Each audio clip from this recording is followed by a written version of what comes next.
the Hill on NewsNation. They certainly have a lot to discuss, and tomorrow they'll get to hash some of it out.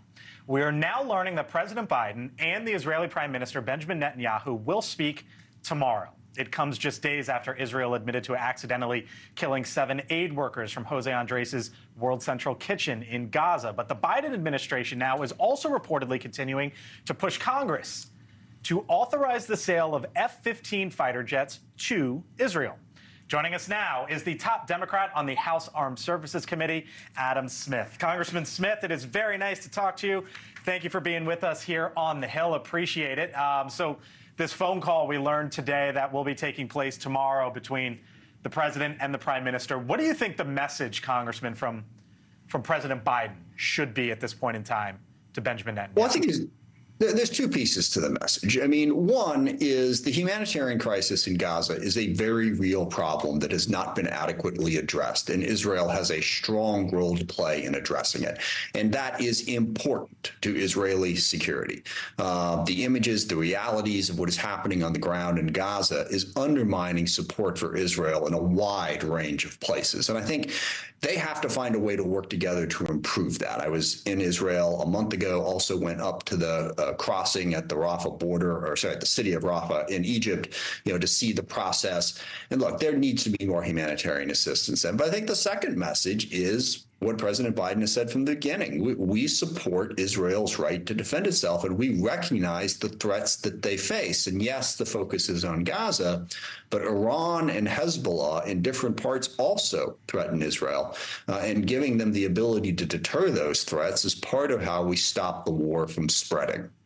Do you think that more Democrats should deliver that message, Congressman, the two parts? Because we are certainly hearing a lot on the Gaza front and the aid front there and what all needs to happen. But sometimes it feels like there's almost, we forget that this was started 6 months ago by Hamas, and Israel was attacked, and there's hostages and Americans still being held hostages. And as I hear you articulate both sides, I just wonder, as someone in your party haven't been focusing on both sides, if you feel that should be the case.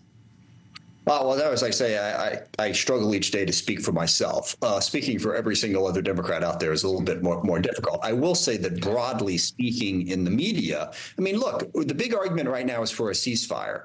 Do you know who the largest block to a ceasefire is right now? Hamas. There has been an offer on the table, for an exchange of hostages. Look, asking Israel to put a ceasefire in place without the hostages being returned is a huge ask. And look, I think there does need to be a ceasefire to get humanitarian assistance in. But there has been an offer on the table to, get the hostages back. Israel has agreed to release a large number of Palestinian prisoners in exchange for that ceasefire. Hamas is blocking it. So the one thing I would say to everybody involved in this is if you want a ceasefire, we need to put pressure on Hamas. UN has not even brought themselves to condemn Hamas in this entire process.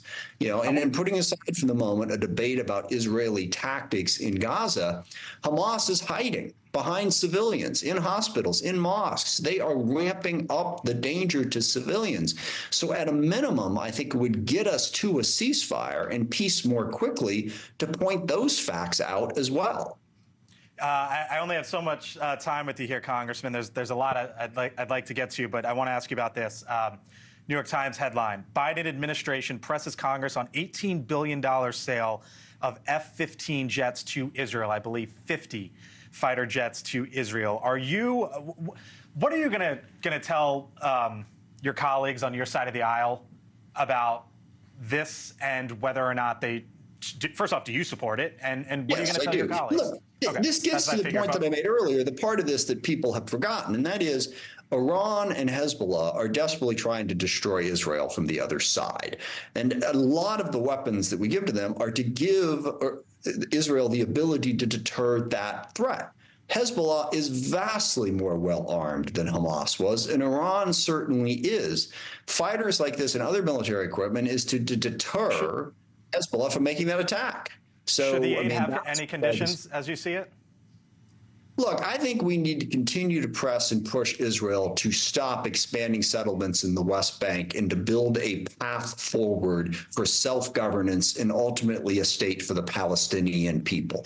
I think the Biden administration has been doing that. I think they should and move forward. Conditioning it is difficult. Is that going to advance that? That's something we need to negotiate. But thank you for watching, and make sure you go to joinnn.com to find NewsNation on your television provider. And don't forget to click the red subscribe button below to get more of NewsNation's fact-driven, unbiased coverage.